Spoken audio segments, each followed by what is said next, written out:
Ladies and gentlemen, welcome to this week's edition of the Lasching Out Podcast on the Nittany Sports Now Network. My name is Jarrod Prugar, and I'm joined by my co-host and good friend Kevin Quigley. Kevin, Penn State's 1-0. Not everybody in the Big Ten, but everybody in the in the top 10 in the country can say that. That's the most important thing. But the way that they did it was pretty dominant, and that started defensively with what Jim Knowles was able to deploy in the play of Dani Dennis-Sutton and his fellow defensive line mates. Yeah, before we get started, I want to know, did you sit in your assigned seat in the media bullpen after the game? Or no, I thought yesterday was fantastic. Typical first game jitters.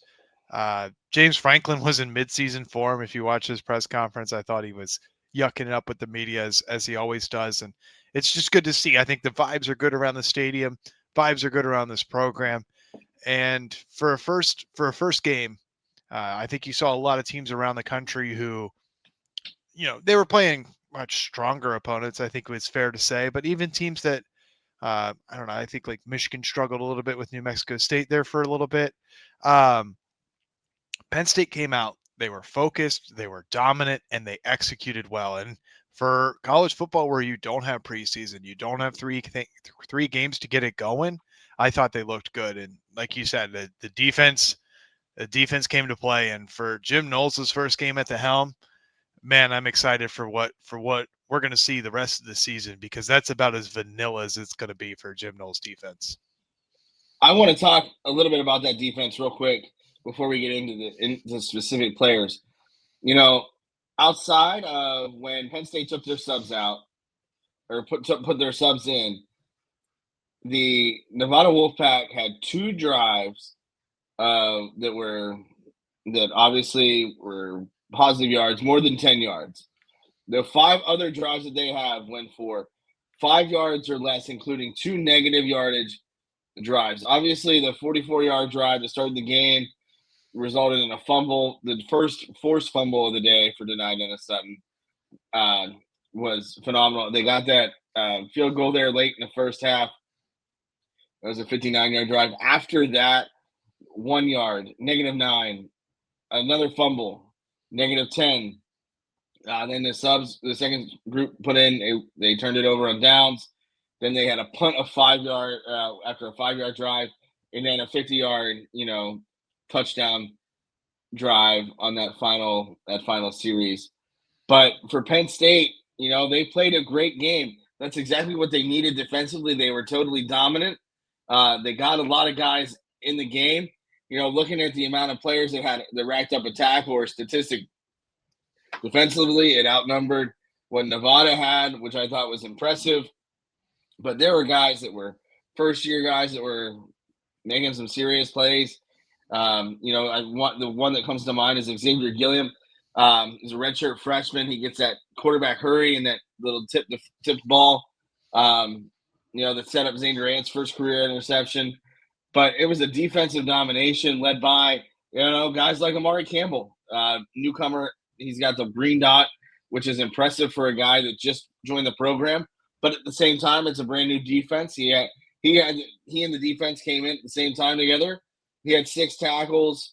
Dani Dennis-Sutton 5 tackles, 2.5 for loss, and a sack, and a pass breakup, and a quarterback hurry, and 2 forced fumbles. And we're beginning to see that, hey, maybe not all was lost with Abdul Carter heading off to the league. I think the most important or the most impressive stat is there's 51 tackles on defense yesterday. 9 of them were tackles for loss. And if we remember back to last year, the tackling was abysmal to start the season. There's a lot of missed tackles. That's another thing. Like if you're not playing preseason games, learning how to tackle in practice it's not the same as tackling in a game.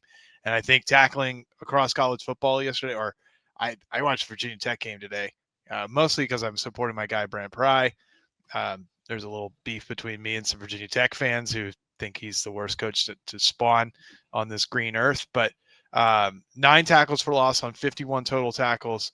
And a lot of times, or there were several plays where, Penn State had a chance to bring it down for a tackle for loss, and they just, they just didn't quite get there. They're half step too slow. I think Dani just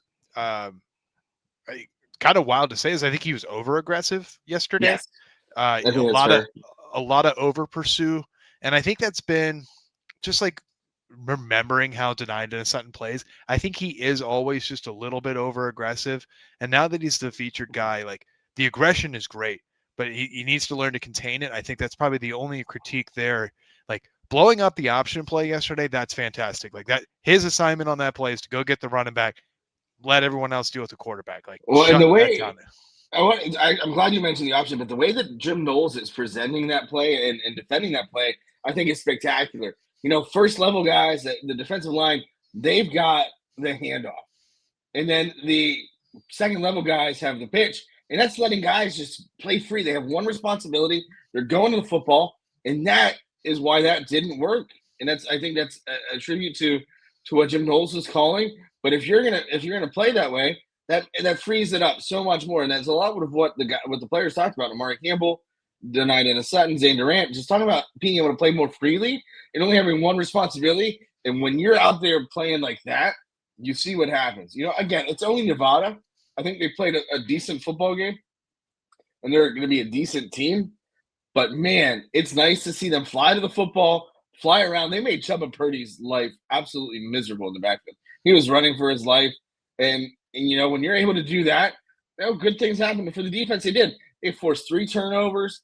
That's something that, you didn't typically see as far as the turnovers department last season.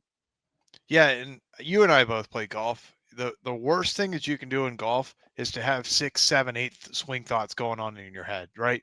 Stick with one swing thought, simplify the process, and go hit the ball. And that's kind of how this defense is going to function. This is your job. Go out and do it. Like the last thing you need to do is don't be texting and driving while you're driving down the interstate at 70 miles an hour, right? There's too many things going on. You can't do it. It's not safe. So I really like the approach, and I think for a first game, I thought DDS I thought he was spectacular, and it kind of gave you hope because like I think even in the back of my mind, it's like you've had Micah, you've had Abdul, you've had Chop. Was there going to be a fall off? And if he stays healthy, man, he might be in the top half of that foursome and not the bottom half. So really excited for the defensive line. I thought they played really well. Zane Durant only had 1 tackle yesterday, but he was disruptive, man. Like I thought he was all over the place too. Yeah, I mean, and at D tackle, that's what you want. You want him. Listen, D tackle. You're not going to rack up a lot of tackles, but you're going to be disruptive. I think Kevin Givens, who's playing in the league for the San Francisco 49ers, was one of those guys as well. He didn't record a lot of stats at Penn State, but he was disruptive and opponents knew where he was at all times. Yeah, I thought he was a commander there in the middle of that defensive line, even though he wasn't productive. But yeah, like you heard his name being called, and I'm just really excited. And yeah, Amari Campbell, I think he came out and had like 2 or 3 tackles in the first drive or two. I thought he was flying around, and that's a guy like Kobe King, great middle linebacker last year for him. How was Amari Campbell going to look? And I think he did get on campus in the summer, so I think he even missed spring ball. So he did. That's exactly what he said after the game. He was in, because they asked like when he met with somebody, and it was talking about like all of those things, like meeting guys, and they got into the thick of it kind of together.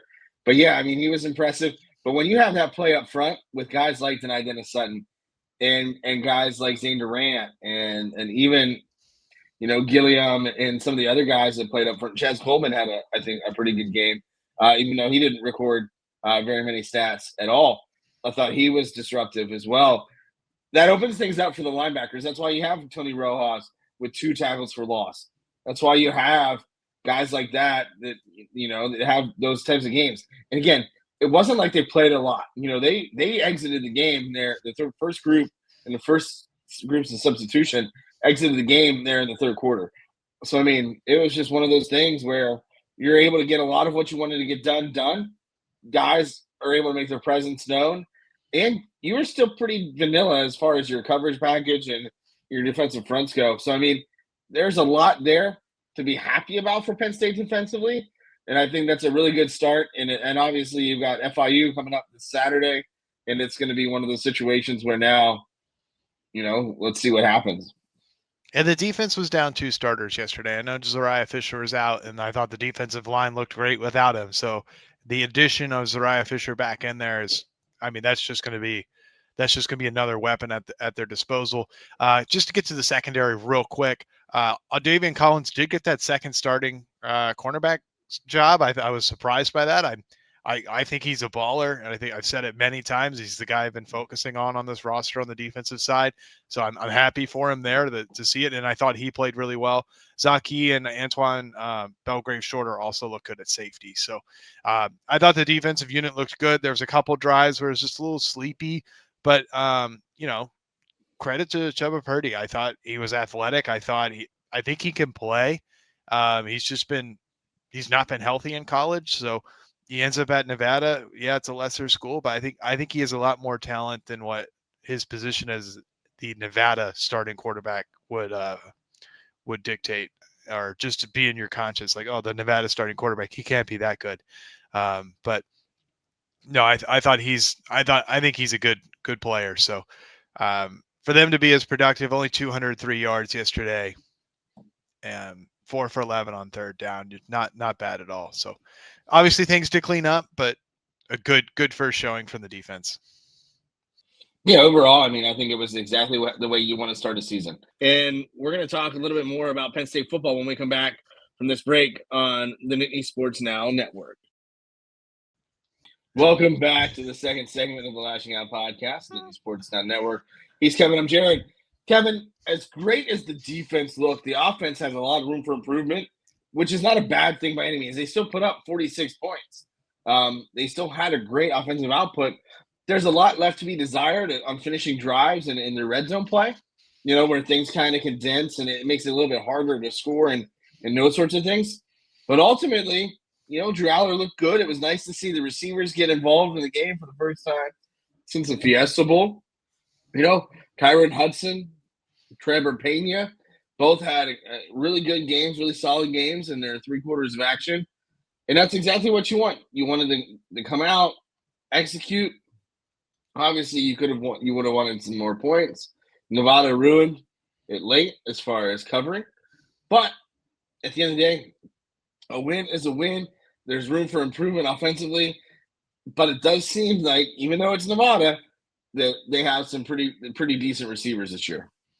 Yeah, I think, just to go back what I said in the first segment, right? I think defense is very reactive, especially with the way when Knowles has simplified the defense. This is your one job.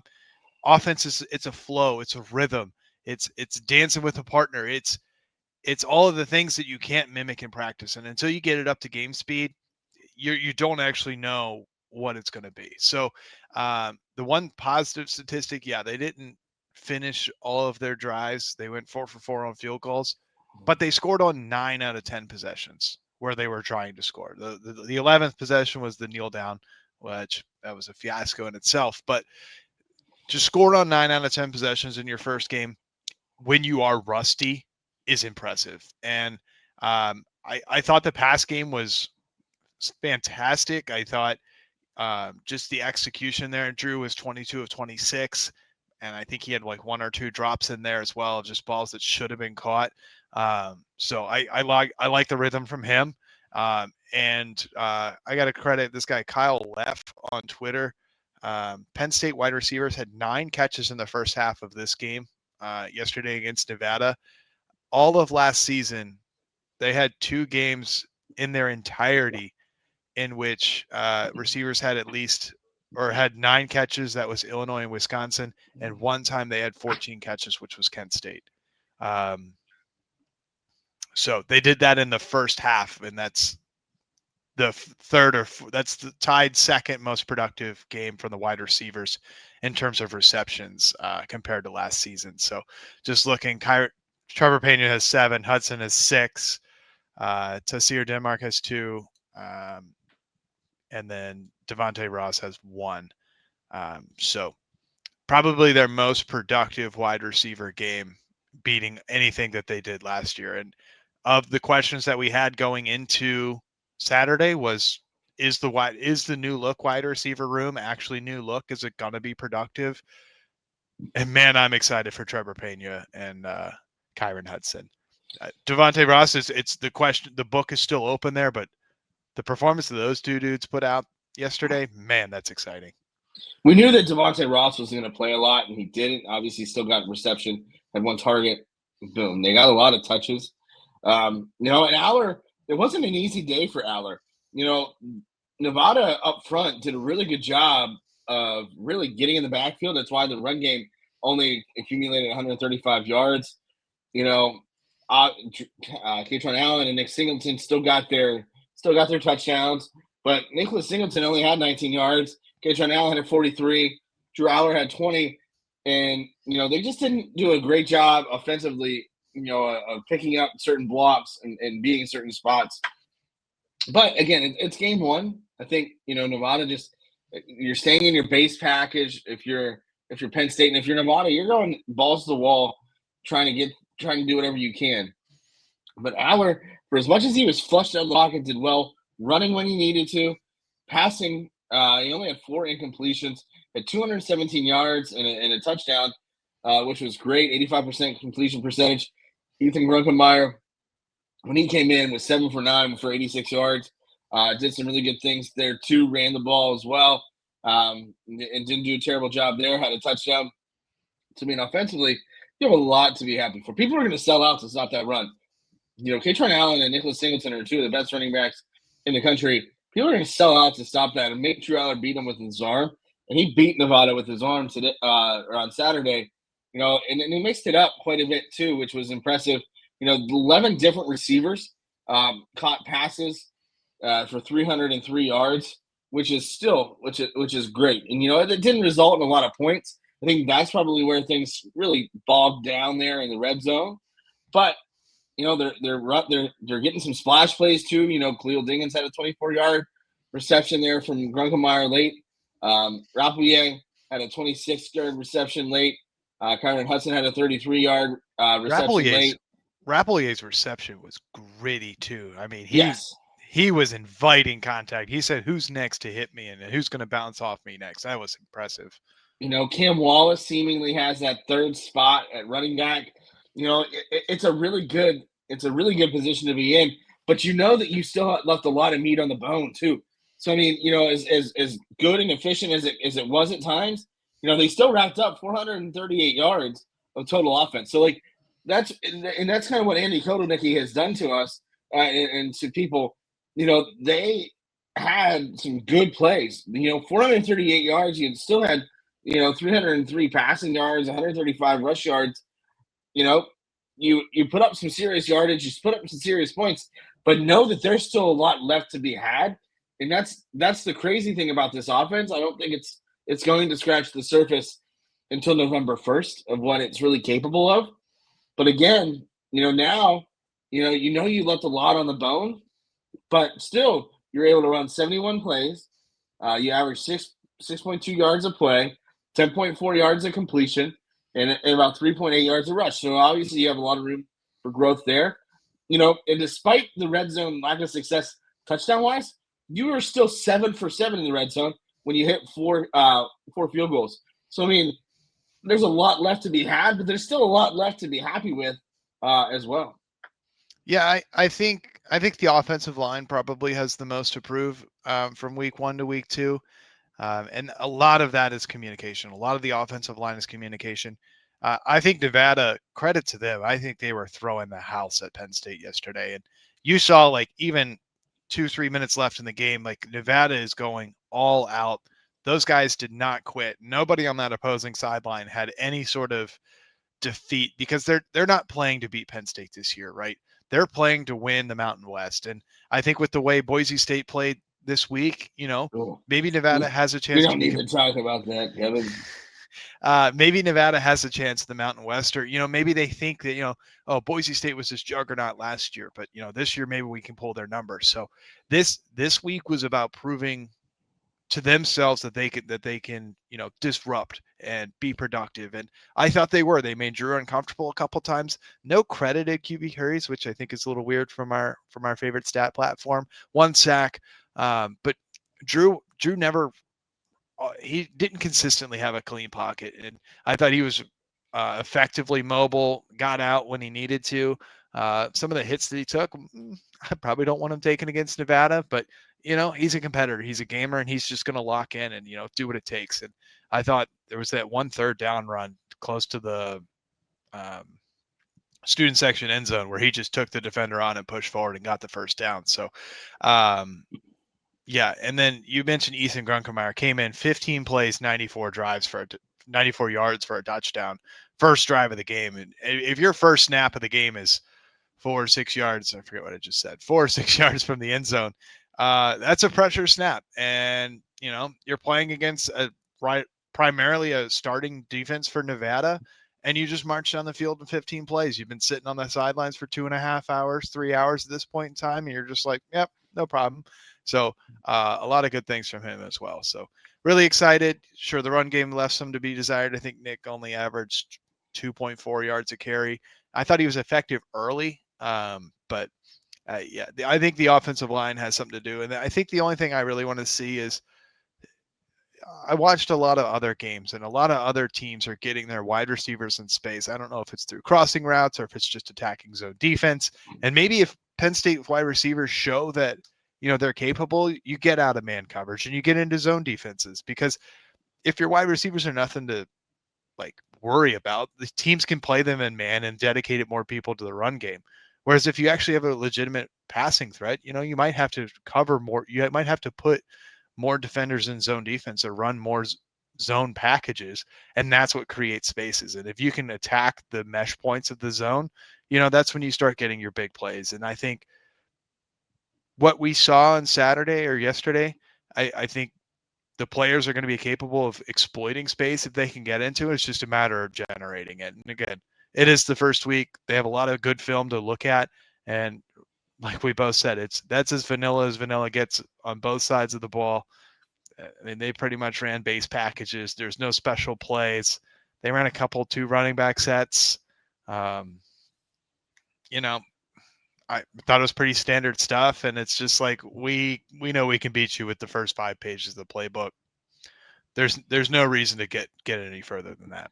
They did run some super heavy sets with 7 linemen in the game, which is fun. I saw that guy Ione pushing or getting out as a lead blocker. It's going to be interesting to see how that formation develops. And I think, a lot of it was window dressing, right? I mean, I think a lot of this sets up for things later in the season that whatever the hell they were doing on that extra point is essentially to say, hey, listen, that's in our playbook. We might come back to that later in the year as more of a decoy type of deal and see what happens. But, for right now, that was the lone dark spot of a game. And that's a good position for Penn State to be in. But right now, again, they got to win. And we're going to talk about Kevin, go ahead. Just some trickery on that. Mark Wogenrich had this, so I just want to relay it. On kicking plays, Riley Thompson dons the number 14, the punter. Jackson Smolik also wears the number 14, so they try to do a little bit of a trickery where they subbed in Smolik instead of Riley Thompson on that play. So just some fun little things that Wogenrich picked up on. I needed to get that off my chest. Yeah, I think one of those situations. Who knows what's going to happen, down the line.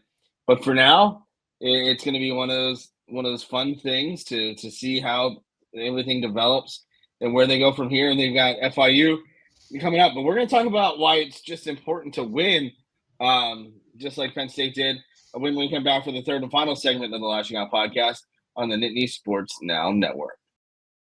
Welcome back to the third and final segment of the Lasching Out Podcast on the Nittany Sports Now Network. He's Kevin. I'm Jarrod.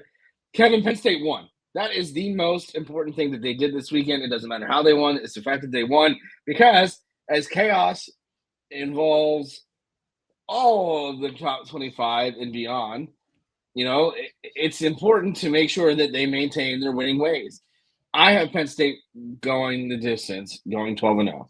That's what they need to do. They cannot afford to have a setback. Now, granted, they will not be challenged until week 4, but they got their win under their belt. That's more than Alabama can say. That's more than Clemson can say. And that's more than Texas can say. And all 3 of those teams were in the top 10 at the start of the season. Now, again, let me preface this by saying preseason rankings are the worst. and they really should not matter. But the fact of the matter is they do. And Penn State, as the number 2 ranked team to start the season, needs to just keep winning. And that's what they need to do each and every week. Yeah, they got their job done. And, like you mentioned, the other teams didn't. I didn't really watch a lot of that Florida State-Alabama game. I'll put multi-view on as long as it's not the window that Penn State's playing. If it's the window that Penn State's playing, I only watched Penn State game.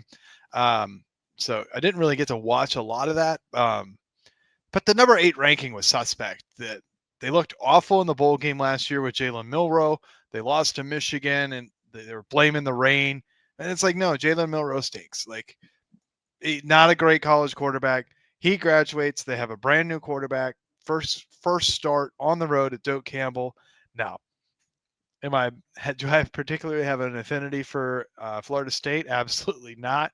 I didn't see Alabama losing the way they did, but I thought the game would be really close, and I think they just laid an egg. And I think Florida State, like, after a rough couple of years, right, this is a good win for it. But I think storming the field after that is just such a terrible look. Like, they're not Nick Saban, Alabama. They're not coming off of they're not reigning national champs. They haven't won the SEC. Like, none of this stuff. It's a fake rating with a lame duck coach probably at this point in time. If he stinks this year, or they have another 4-loss year, Kalen DeBoer, I don't know if they ship him out of town, but there might be some calls for that. It's just 70 million reasons why that might not happen this year, but that's not going to fly in Tuscaloosa. But storming the field after that, like, come on, like, hey, Florida State, have some pride, right? Hey, like, Florida State once was very close to making it to the college football playoff, but they did not.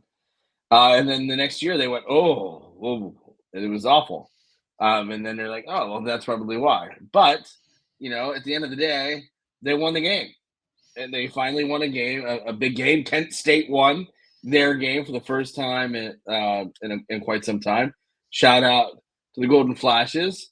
Can't read, can't write, Kent State. But, it's a great opportunity now for teams like Penn State to take advantage of that, because chaos is going to happen. And listen, there are a lot of teams that didn't play a tough first game of the season, and that's okay. That's the way that college football is. Believe me, I wish Penn State had played Virginia Tech this year. That was on the original schedule, but that's, it is what it is. Virginia Tech lost to South Carolina in what was seemingly an ugly football game. But it's just one of those things at the beginning of the season. Iowa State beat Kansas State, number 17 team in the country. My Thursday, I do want to touch on this. The Thursday that I had in the game of football might be one of the worst football days of my life.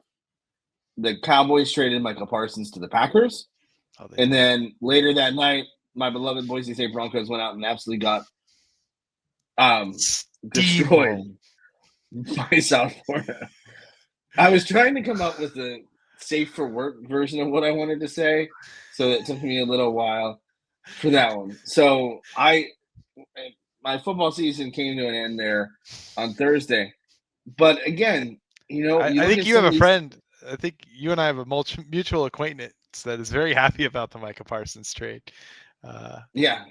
I texted. It's funny. I texted our buddy Steve and said, "Great call as an owner," because I remember when he bought a couple of shares of the team the last time they had a public sale. But again, the biggest thing that Penn State needs to do is continue to win. They're going to be number 2 in the country.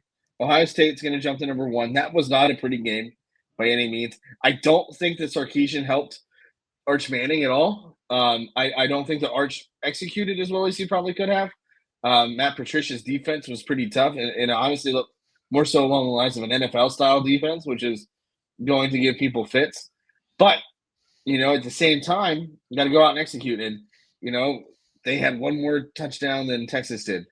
Clemson was not good. But, I mean, that's the thing. When you have that many teams in the top 10 losing, you get to go out and play the game, and you have to make sure that you take care of your business. And that needs to be the MO for Penn State the rest of the season. Take care of business week in and week out. No matter how good, bad, or ugly that win is, just win. Yeah, Cade Klubnik yesterday had a 31.4 QBR in that game. The Battle of the Death Valley Tigers. LSU gets to take that title home. Just looked awful. And that game was sloppy. You mentioned it, Texas, Ohio State. That game was sloppy. A lot of like yards between the 20s, nothing else. Very few teams getting within the 20 until late. Arch just it looked like a deer in headlights. And, you know, there was talk before the season, I think, was it Cooper that came out and said, like, he's not coming to the draft this year. And I think this shows. And I think my buddy and I were talking, he's the Virginia Tech guy, and I didn't realize Virginia Tech's quarterback's a senior. That's a tough look for how he performed today. Drones didn't set his feet on any throws. I thought he was awful. But in college football, the quarterback play matters, and composed quarterback play and execution. And I thought you saw like Drew had a great game, and the offense looked sharp. It looked crisp. There's room for improvement, but he did what he needed to do to win the game. I thought Bryce Underwood Jr. looked all right. New Mexico tried. I hate to say that in that way, but like New Mexico tried against Michigan. I thought they gave Michigan everything they could handle. We'll see how good Michigan ends up being this year. Kansas State had a tough one against North Dakota. I think they won that last second. And then the last thing I'll say that I'll look at is the Syracuse-Tennessee game. I thought Syracuse looked all right. I thought they looked pretty good, except that Tennessee just came out and boat raced them to 17 points in the first quarter. After that, I thought Syracuse looked pretty competitive. The final margin of victory was 19 points. So besides the first quarter, I thought Syracuse looked good. So ACC might be a tougher road. I think they've got a lot of competition. And Tennessee, for all of their turmoils with the transfer portal, I thought they actually looked pretty good as well. So exciting year shaping up for football already. A lot of question marks. There's going to be a lot of pretenders in that preseason top 10.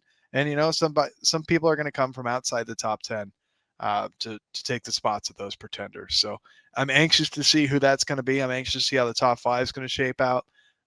Notre Dame does not look good with Lloyd Carr's grandson, CJ Carr, at the helm. Carson Beck actually has wide receivers that can catch this year, unlike the ones for the Bulldogs that he had last year. So they're currently up 21-7 late in the third quarter as we record this. So, college football's back, man. The weather's turning to fall. I've had the windows open, AC off all weekend long, just breathing in the fresh fall air or fall-like air. It's still August, but we're back. We are. We're back, and we're better than ever. You know, it's the best time of year, in my opinion. You know, I've got baseball stuff ending with the curve, and it truly is, you know, one of the best times of the year. I'm very interested to see, you know, obviously we've got the rankings to come out. They'll definitely come out on Tuesday. You got TCU, UNC, and Bill Belichick's first game at the college level with the Tar Heels and going against the Purple Frogs. And I think that's going to be an interesting battle. But it's just going to be – I'm sorry, not Purple Frogs, Horned Frogs. Jesus. I was going to let you roll with it. Yeah, thanks, man. I appreciate you for helping me out. But we talked about this all year last year. We want nothing but chaos, right? Like, give me the number one team losing every week, except, you know, if it's Penn State. But you know, when you have four potential losses amongst the top 10 in week one. Now, granted, you know, 2 of those were ranked. I'm sorry, yeah, 2 of those are ranked, or 3 of those were ranked. Yes. Yeah, and 3 top 10 matchups this weekend. So I mean, there's that. That's always going to happen, and then obviously the ugly Alabama loss to Florida State. But again, you know, it's only going to get murkier as we go through. Big Ten season is going to really sort some teams out. But again, you know, and that's why we watch. It's pure chaos. Penn State gets Florida International next week. It'll be great. Mr. Worldwide University. It'll be very, very unique to see kind of how Beaver Stadium handled. I'm sorry, West Shore home field at Beaver Stadium handled its first game and made improvements for the second game. Yep, week 1 is in the books. Like you said, rankings come out on Tuesday, and we've got 12 more weeks of chaos to come. So before I let you get into your spiel, I do want to talk about the press box situation at Beaver Stadium. I'm sorry, West Shore home field at Beaver Stadium this year. The press has been moved across the field. We are no longer on the west side. We're on the east side. I got a little sunburn sitting in the press box solely because of where the sun is for most of the game. You can't really. Is it in the sky? Yeah, it is in the sky, but you get to see it. Where It wasn't a situation that we dealt with last year or in years past, the press box, because of the way that it's angled with being a 330 kick and where we're at. So it'll come over that east side set in the west, right? But it was just one of those deals where you're just kind of hanging out, and it was hot. It was actually a nice setup. There's some seats outside, chicken tenders and hot dogs were on the menu, plus some macaroni salad, which was nice. There was no Mountain Dew, so that was kind of disappointing for me. Those late night games are going to get really frustrating if there's, for a guy that doesn't like Pepsi. It's very cramped, very, very tiny. As much as the Penn State press box before was cramped, this one seemingly is even more cramped, which is crazy to think. With the cut down in numbers of the press box, this press box runs from, I would like to say, maybe the 20 and around to the end zone, whereas the other one went like 20 to 20. So there's a lot less space. I am on a single game credential status, so I got to apply for credentials for every game. So I haven't heard anything about this weekend's game yet, so I'm not quite sure if I'm even going to be able to go. But we'll still have all kinds of stuff for you afterwards. But it is very different. We had to come in off of gate E, which is as soon as you come on the campus there, right by the Pennsylvania State University sign. There's a little employee entrance, and then you get into the service elevator, and it takes you right up to the third floor of the suites, and you're never to be seen again. After the game, getting down to the press box, to the media room wasn't easy at Penn in the old press box. It's even harder now because in the suites, they're not necessarily attached to certain parts of the stadium, so you're not really actively out in the open. So certain parts of there, you can't get back into the stadium. So for me, the elevator was taking so long, I ended up walking down the stairs. And believe me, I would not recommend that. The stairs are not fun. I made a critical mistake to look out and see how far up I was. And for a guy that's not really that big on heights, not a good time. I was going to take a picture, but I got nervous and just wanted to get down. That stairwell took me outside the stadium. I came back in the suite entrance and then cut back through the stadium to get to the media room. And how's the walk from the press box down to the field? Is that I didn't even get to the field. I didn't even make it. I only went from the press box to the media room. It didn't look about the same. It's not. It didn't look on TV that there was a lot of people that participated in that, because it's got to be way worse for a walk. Because at least at the old one, like, you come down the elevator, you just run around the corner. That was the thing. The convenience of the elevator was great. Like, yeah, and even then, that was fine, and it's like you right out to the concourse. But here, the suite elevator didn't take us. It takes you to the suite entrance, right, which is right by gate A, or gate F, I guess is what that would be. Gate A is obviously the student section. So you come down and you see that. Now, if you come out of the service elevator, I didn't get enough into the stadium before the game to see where that would take you. But it is a much longer walk, a much more complicated walk, I think, if you will, than what people might used to be dealing with.